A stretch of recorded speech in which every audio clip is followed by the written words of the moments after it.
What's up everyone, Dylan here. I wanted to hop on and do another episode of the weekly analysis video where I'll be going over recent price action, what's been happening in the market, and then going forward I'll be pointing out some key areas to look at. Okay, so with that said, we'll hop right into it. So in under 2 weeks, the S&P 500 futures have managed to rally a little over 7%. That is significant.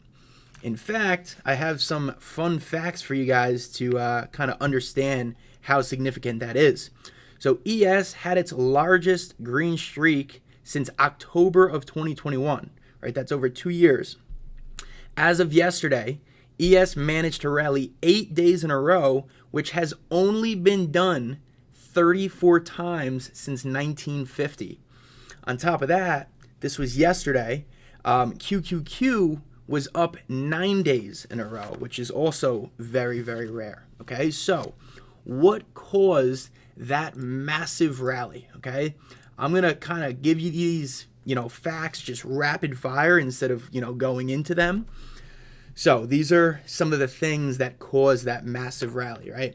You had lopsided positioning, right? You had a ton of shorts underwater. If you guys remember, 2.5 weeks ago, I did a video and I talked about the 4 key sources of negativity, right? I even talked about, the fact that there was a ton of fear in the market and, the fact that Wall Street Journal published an article, call it 3 weeks ago, and it was titled, "Another Black Monday May Be Right Around the Corner," right? So there was just so much negativity and fear in the market, so a lot of folks got short, okay? Because of the negative sentiment, right? Folks got short, and all it takes is a very small flip of sentiment, right? To switch the sentiment, and, those folks ended up having to cover their shorts, and they chased the market up, which caused a short squeeze, okay?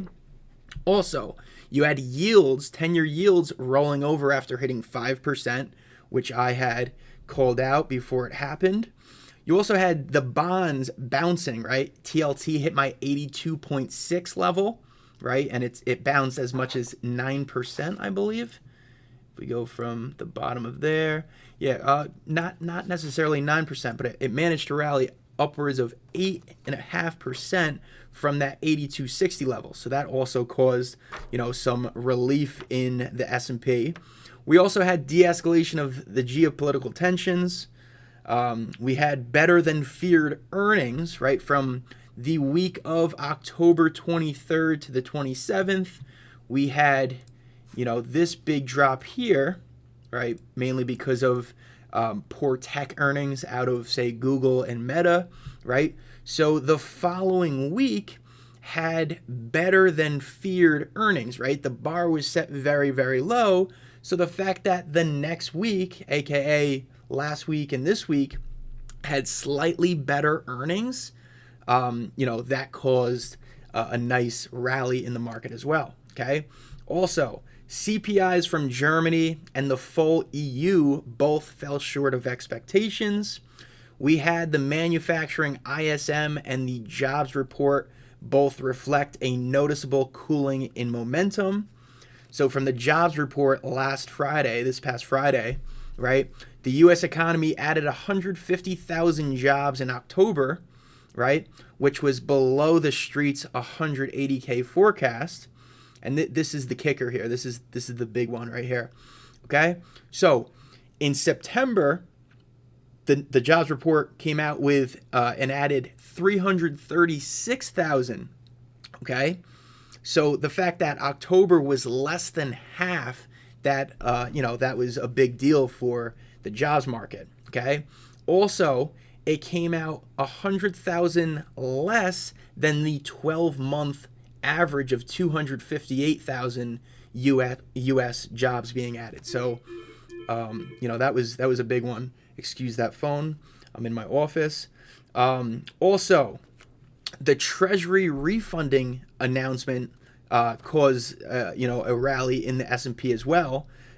It contains some subtle tweaks aimed at making it easier for the market to absorb the government's issuance. Okay. We also had the BOE and the Fed both leave rates unchanged, which suggested that hikes were over. Okay, and then lastly, you had the BOJ, which was no more hawkish than feared.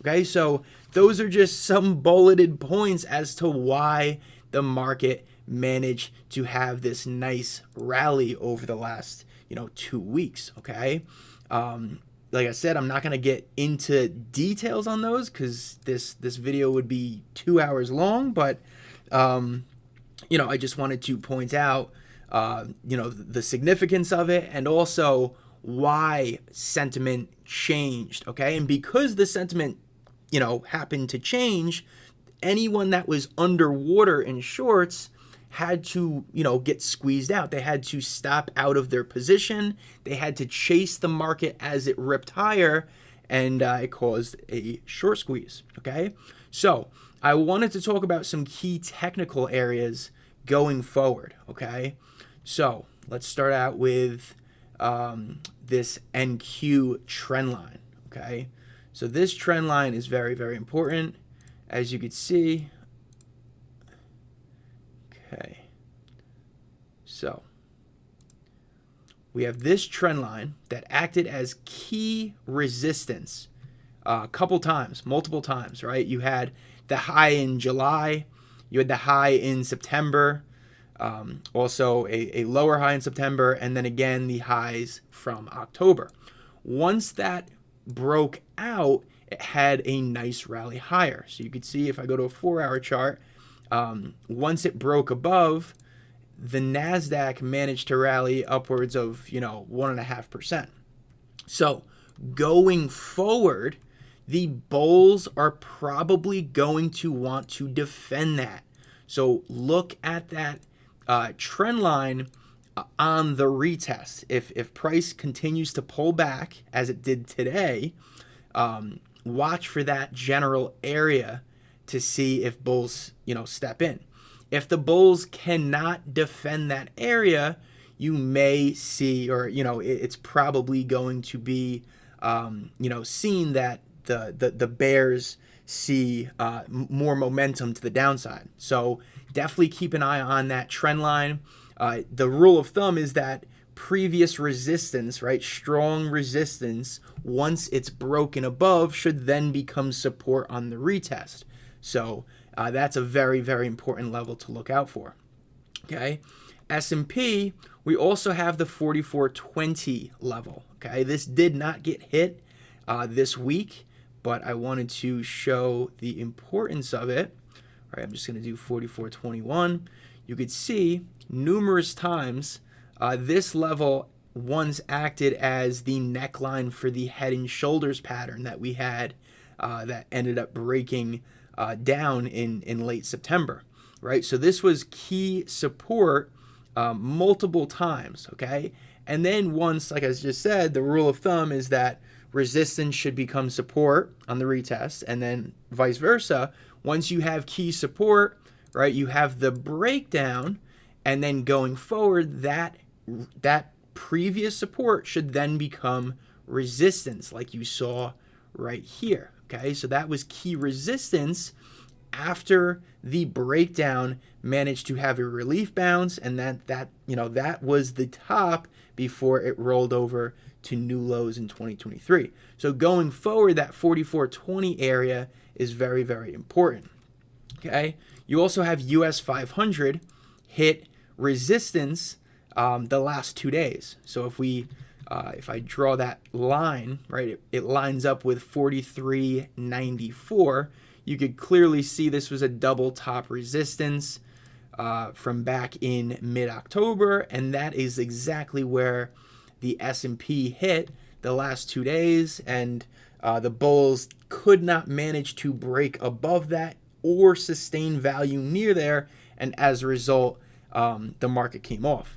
Okay, the market came off hard today at 1 p.m. Eastern time due to the bond auction. So you could see, if I go to a 15-minute chart, you could see at 1 p.m., which is this candle here, that's when volatility picked up.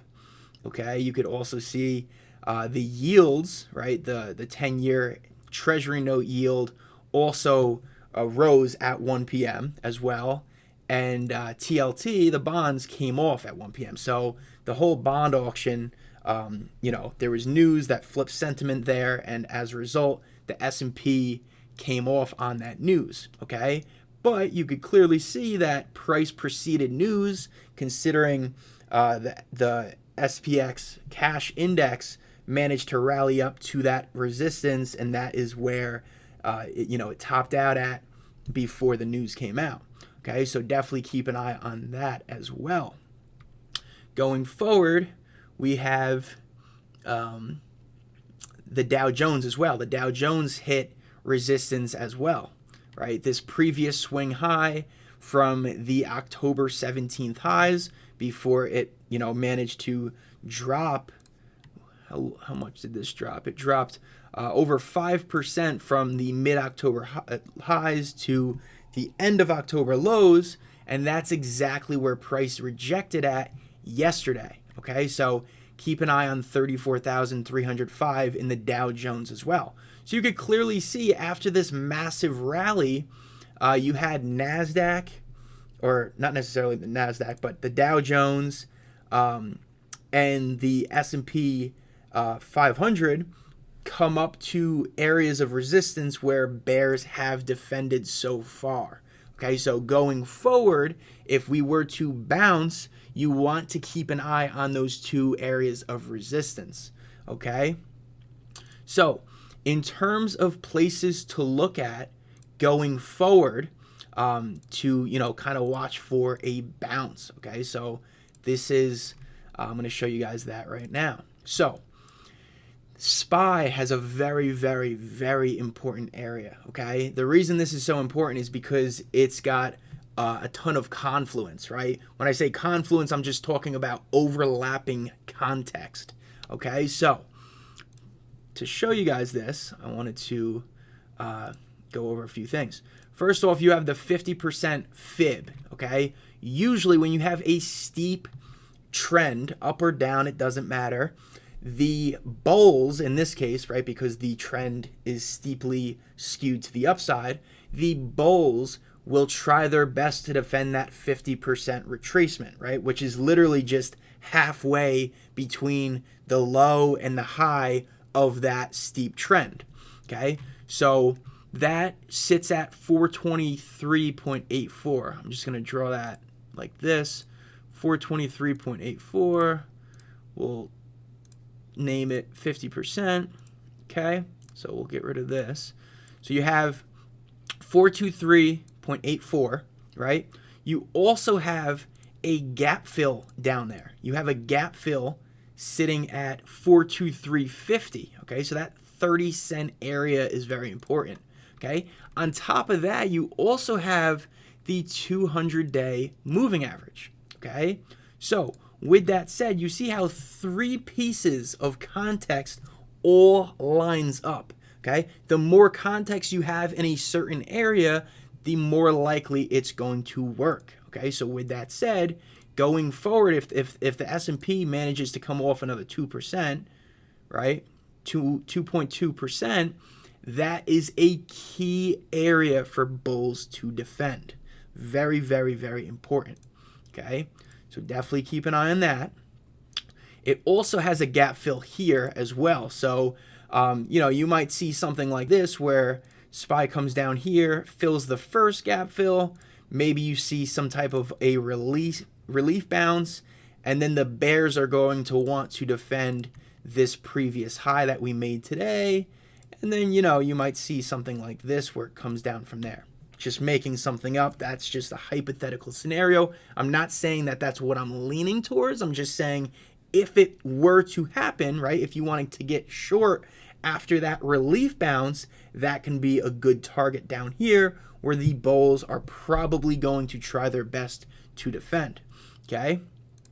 Also, we went over that NASDAQ line as well, right? That's another key area for the bulls to defend, right? And that's in the near term. So the bulls are going to want to defend that in the near term. If they are unable to defend that, like I said, you probably will see some continued downside pressure. Okay. So that's it from that side of things, right? So the US 500, we had the 200-day, right? I've been talking about that in the last few videos.